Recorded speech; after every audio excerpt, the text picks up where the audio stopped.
Praise the Lord. യോഹന്നാൻ എഴുതിയ സുവിശേഷം 12-ാം അധ്യായം. യേശു മരിച്ചവരിൽ നിന്ന് ഉയർപ്പിച്ച ലാസർ പാർത്ത ബെഥാനിയിലേക്ക് യേശു പെസഹയ്ക്ക് 6 ദിവസം മുൻപേ വന്നു. അവിടെ അവർ അവന് ഒരു അത്താഴം ഒരുക്കി. മാർത്ത ശുശ്രൂഷ ചെയ്തു. ലാസറോ അവനോട് കൂടെ പന്തിയിൽ ഇരുന്നവരിൽ ഒരുവൻ ആയിരുന്നു. അപ്പോൾ മറിയ വിലയേറിയ സ്വച്ഛ ജഡമാംസി തൈലം ഒരു റാത്തൽ എടുത്ത് യേശുവിൻ്റെ കാലിൽ പൂശി തൻ്റെ തലമുടി കൊണ്ട് കാൽ തുവർത്തി.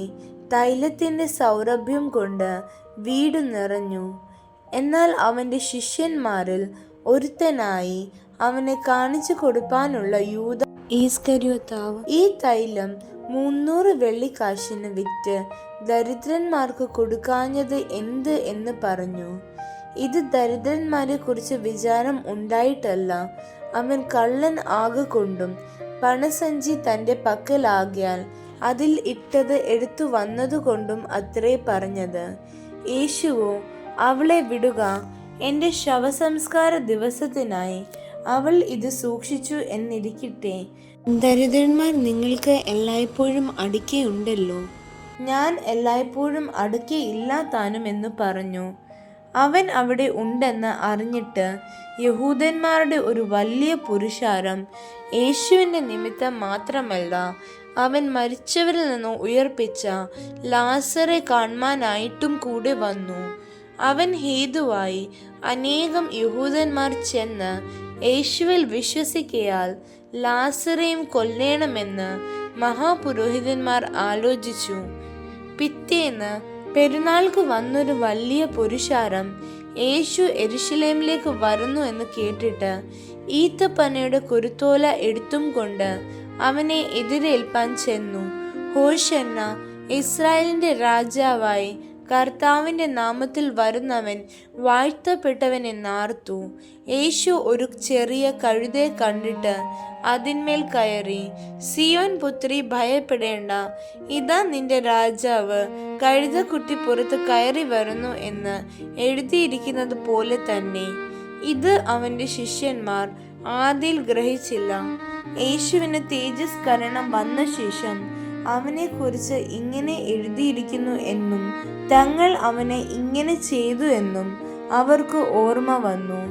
അവൻ ലാസറെ കല്ലറയിൽ നിന്ന് വിളിച്ച് മരിച്ചവരിൽ നിന്ന് എഴുന്നേൽപ്പിച്ചപ്പോൾ അവനോടുകൂടെ ഉണ്ടായിരുന്ന പുരുഷാരം സാക്ഷ്യം പറഞ്ഞു. അവൻ ഈ അടയാളം ചെയ്ത പ്രകാരം പുരുഷാരം കേട്ടിട്ട് അവനെ എതിരേറ്റു ചെന്നു. ആകയാൽ പരീശന്മാർ തമ്മിൽ നമുക്ക് ഒന്നും സാധിക്കുന്നില്ലല്ലോ, ലോകം അവൻ്റെ പിന്നാലെ ആയിപ്പോയി എന്ന് പറഞ്ഞു. പെരുന്നാളിൽ നമസ്കരിപ്പാൻ വന്നവരിൽ ചില യൗവനന്മാർ ഉണ്ടായിരുന്നു.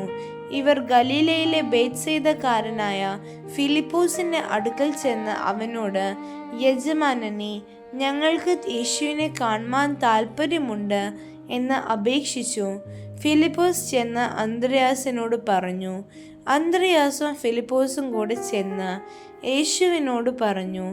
യേശു അവരോട് ഉത്തരം പറഞ്ഞത്, മനുഷ്യപുത്രൻ തേജസ്കരിക്കപ്പെടുവാനുള്ള നാഴിക വന്നിരിക്കുന്നു. ആമേൻ ആമേൻ, ഞാൻ നിങ്ങളോട് പറയുന്നു, ഗോതമ്പ് മണി നിലത്ത് വീണ് ചാകുന്നില്ല എങ്കിൽ അത് തനിയെ ഇരിക്കും, ചത്തു എങ്കിലോ വളരെ വിളവുണ്ടാകും. തൻ്റെ ജീവനെ സ്നേഹിക്കുന്നവൻ അതിനെ കളയും. ഇഹലോകത്തിൽ തൻ്റെ ജീവനെ പകയ്ക്കുന്നവൻ അതിനെ നിത്യജീവനായി സൂക്ഷിക്കും. എനിക്ക് ശുശ്രൂഷ ചെയ്യുന്നവൻ എന്നെ അനുഗമിക്കട്ടെ. ഞാൻ ഇരിക്കുന്നിടത്ത് എൻ്റെ ശുശ്രൂഷക്കാരനും ഇരിക്കും.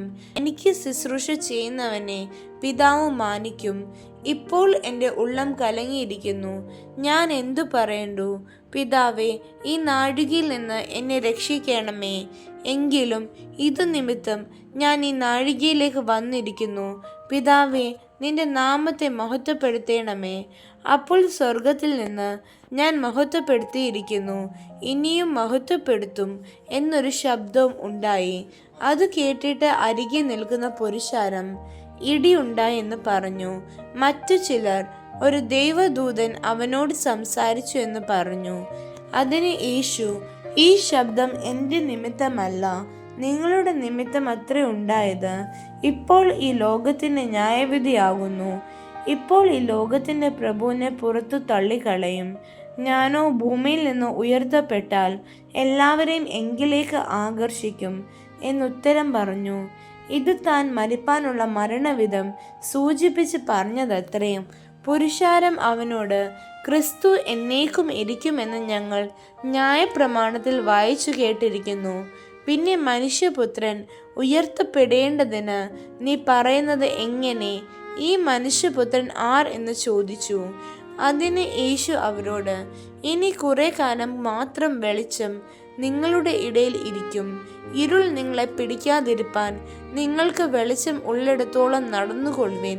ഇരുളിൽ നടക്കുന്നവൻ താൻ എവിടെ പോകുന്നു എന്ന് അറിയുന്നില്ലല്ലോ. നിങ്ങൾ വെളിച്ചത്തിൻ്റെ മക്കളാകേണ്ടതിന് വെളിച്ചം ഉള്ളിടത്തോളം വെളിച്ചത്തിൽ വസിപ്പീൻ എന്ന് പറഞ്ഞു. ഇത് സംസാരിച്ചിട്ട് യേശു വാങ്ങിപ്പോയി അവരെ വിട്ടു മറഞ്ഞു. അവർ കാണുകെ അവൻ ഇത്ര അടയാളങ്ങളെ ചെയ്തിട്ടും അവർ അവനിൽ വിശ്വസിച്ചില്ല. കർത്താവെ, ഞങ്ങൾ കേൾപ്പിച്ചത് ആർ വിശ്വസിച്ചിരിക്കുന്നു? കർത്താവിൻ്റെ ഭുജം ആർക്ക് വെളിപ്പെട്ടിരിക്കുന്നു എന്ന് യെശയ്യാ പ്രവചനകൻ പറഞ്ഞ വചനം നിവൃത്തിയാവാൻ ഇടവന്നു. അവർക്ക് വിശ്വസിപ്പാൻ കഴിഞ്ഞില്ല. അതിൻ്റെ കാരണം യെശയ്യാവ് വേറെ ഒരിടത്ത് പറയുന്നത്, അവർ കണ്ണുകൊണ്ട് കാണുകയോ ഹൃദയം കൊണ്ട് ഗ്രഹിക്കുകയോ മനം തിരികെയോ താൻ അവരെ സൗഖ്യമാക്കുകയോ ചെയ്യാതിരിക്കേണ്ടതിന് അവരുടെ കണ്ണ് അവൻ കുരുടാക്കി ഹൃദയം തടുപ്പിച്ചിരിക്കുന്നു. യെശയ്യാവ് അവൻ്റെ തേജസ് കണ്ട് അവനെക്കുറിച്ച് സംസാരിച്ചത് കൊണ്ടാകുന്നു ഇത് പറഞ്ഞത്. എന്നിട്ടും പ്രമാണികളിൽ തന്നെയും അനേകർ അവനിൽ വിശ്വസിച്ചു. പള്ളിഭ്രഷ്ടർ ആകാതിരിപ്പാൻ പരീശന്മാർ നിമിത്തം ഏറ്റു പറഞ്ഞില്ല താനും. അവർ ദൈവത്താലുള്ള മാനത്തേക്കാൾ മനുഷ്യരാലുള്ള മാനത്തെ അധികം സ്നേഹിച്ചു. യേശു വിളിച്ചു പറഞ്ഞത്, എന്നിൽ വിശ്വസിക്കുന്നവൻ എന്നിലല്ല, എന്നെ അയച്ചവനിൽ തന്നെ വിശ്വസിക്കുന്നു. എന്നെ കാണുന്നവൻ എന്നെ അയച്ചവനെ കാണുന്നു. എന്നിൽ വിശ്വസിക്കുന്നവൻ ആരും ഇരുളിൽ വസിക്കാതിരിപ്പാൻ ഞാൻ വെളിച്ചമായി ലോകത്തിൽ വന്നിരിക്കുന്നു. എൻ്റെ വചനം കേട്ട് പ്രമാണിക്കാത്തവനെ ഞാൻ വിധിക്കുന്നില്ല. ലോകത്തെ വിധിപ്പാനല്ല, ലോകത്തെ രക്ഷിപ്പാൻ അത്രേ ഞാൻ വന്നിരിക്കുന്നത്. എൻ്റെ വചനം കൈക്കൊള്ളാതെ എന്നെ തള്ളിക്കളയുന്നവനെ ന്യായം വിധിക്കുന്നവൻ ഉണ്ട്. ഞാൻ സംസാരിച്ച വചനം തന്നെ ഒടുക്കത്തെ നാളിൽ അവനെ ന്യായം വിധിക്കും. ഞാൻ സ്വയമായി സംസാരിച്ചിട്ടില്ല.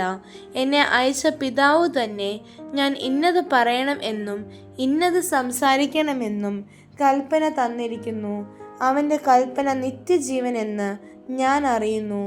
ആകയാൽ ഞാൻ സംസാരിക്കുന്നത് പിതാവ് എന്നോട് അരുളി ചെയ്തതുപോലെ തന്നെ സംസാരിക്കുന്നു. ആമേൻ.